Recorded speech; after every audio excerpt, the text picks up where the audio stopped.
Hello everybody. I'm gonna take my mask off, but I'm gonna move a little bit away from Teresa Baker. So my name is Erica. I am the interpretive here at Humboldt Redwood State Park. Today is Friday, 3 p.m. So if you're just logging in, we're about to have a really awesome speaker. So please stay tuned. We'll give you guys about 30 seconds to come in. I see 6 people already. Cool. So I'll give you guys a couple seconds to come in here and then we'll get started. I'm just gonna wait a little bit so people come in. If you want me to tell you the questions again, or you're fine. I feel like you can ask them because I'm not gonna remember. Yeah.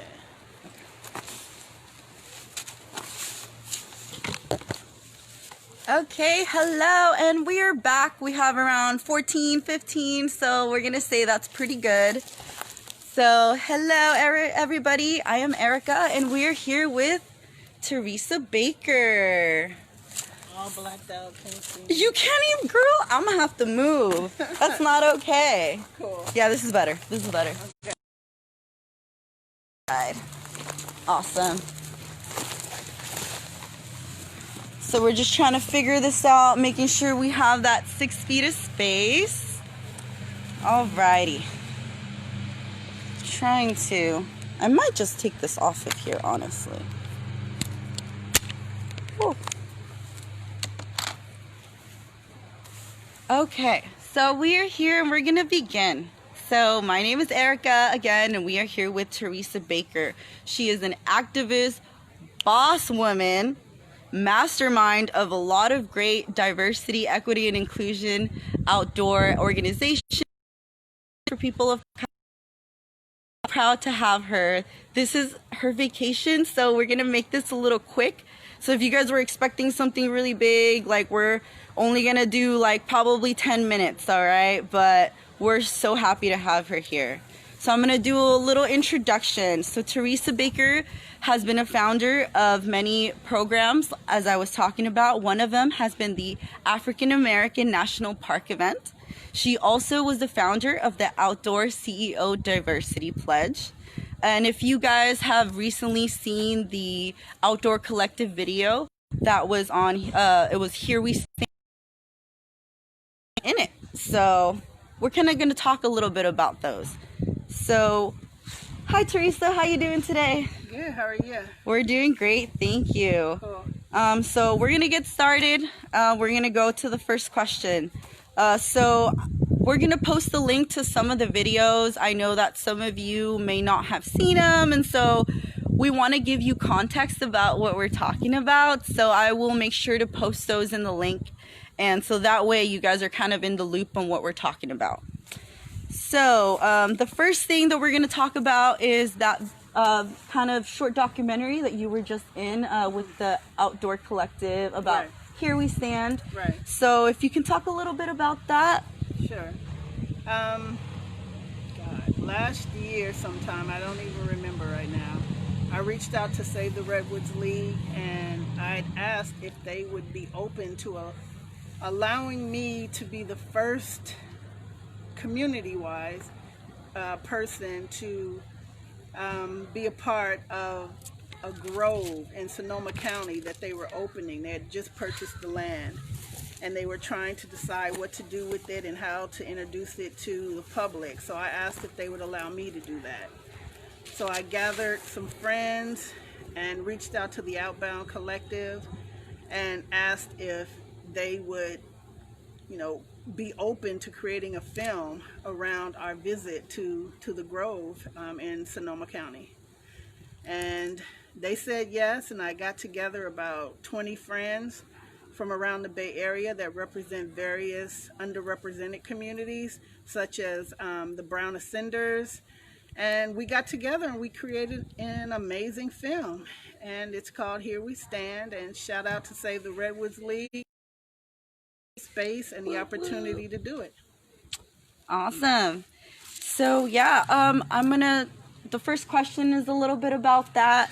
So in this whole kind of space that we're living in and the times that we're in right now and the whole decolonize movement.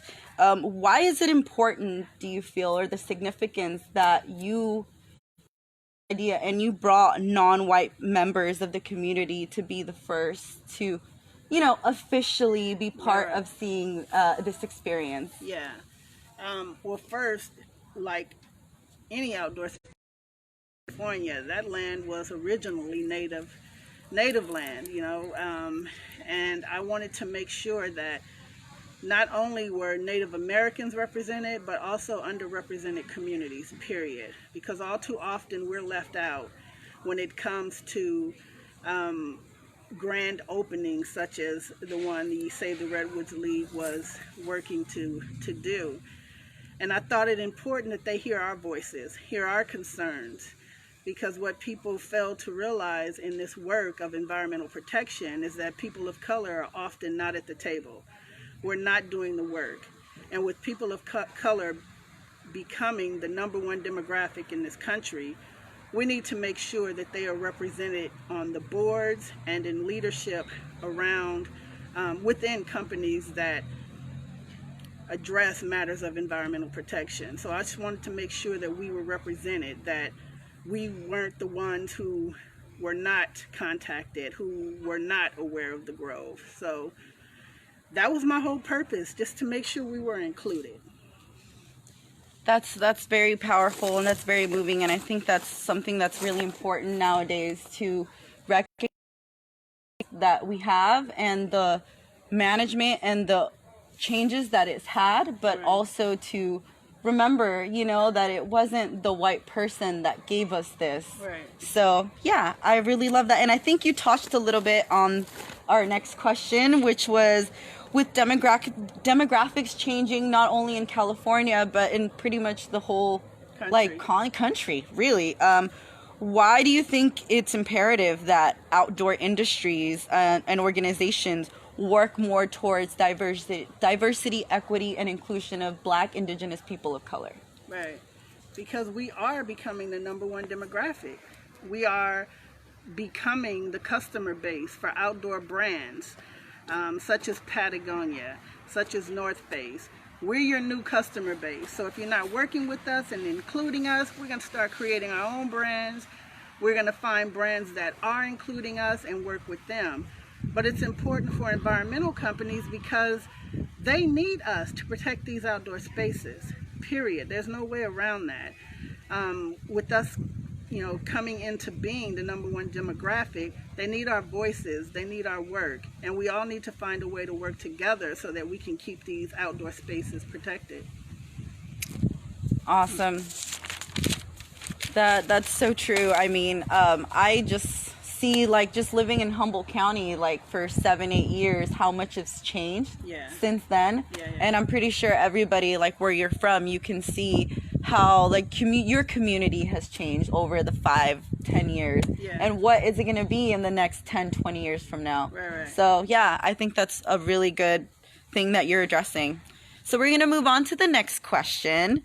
So the third question is, why is it important that we reimagine wilderness? I'm saying wilderness because it is a trigger word, but it's a very common use term, so we have to address it. So why is it important that we reimagine wilderness with people?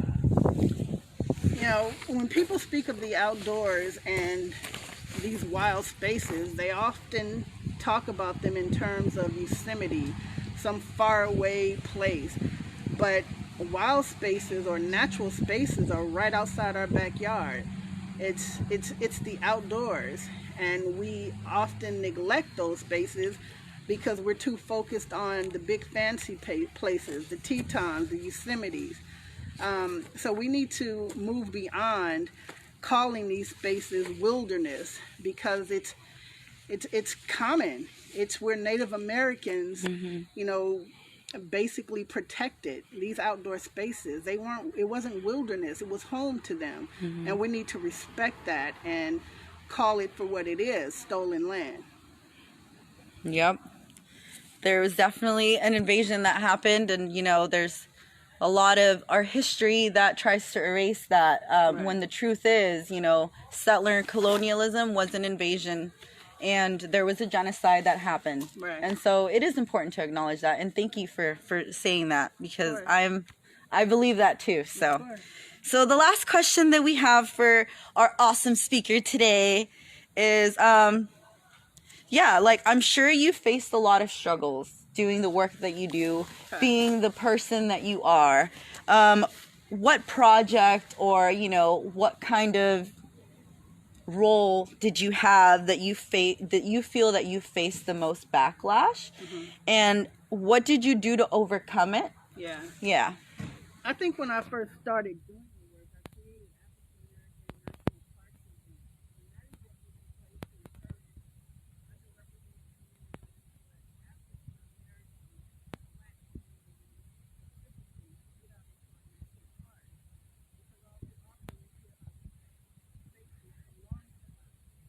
But, you know, back when I started doing this work in 2015, you know, spending a week in Yosemite and not seeing one person that looked like me, I was like, damn, how can these spaces belong to all of us when I don't see myself represented in the make or the...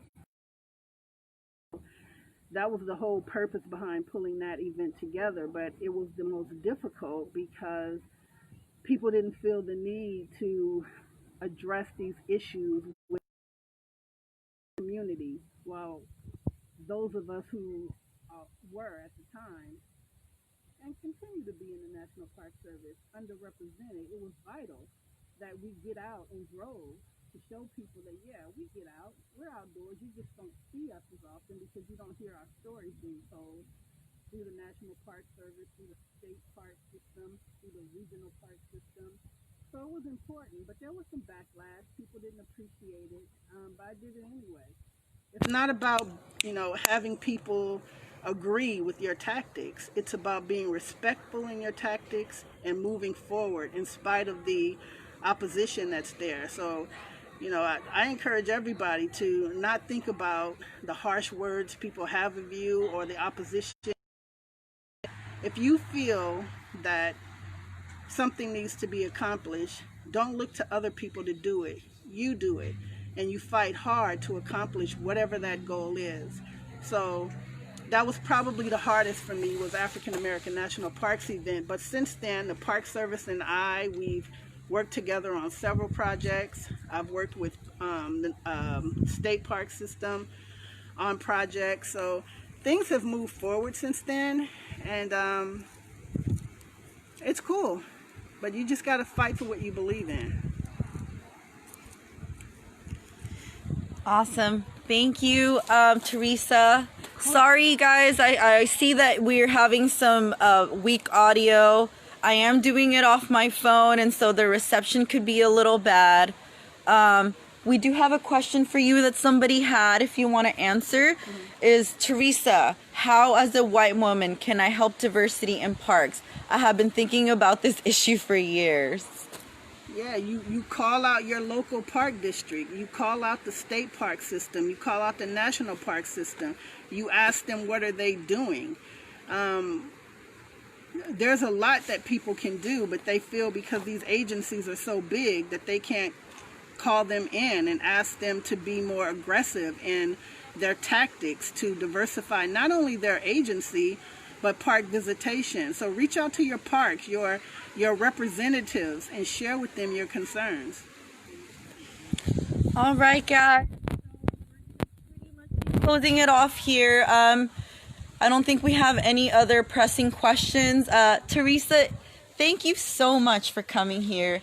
You're a boss woman, and thank you for doing all the work that you do. We are so happy to have you here. Thank you. I am so happy and honored to have you here. Thank you. So anyway, guys, thank you so much for watching our Facebook Live, even though Griff wasn't here. Shout out to Griff. Kind of shout out to Griff. Kind of shout out. Okay. Bye-bye. See ya.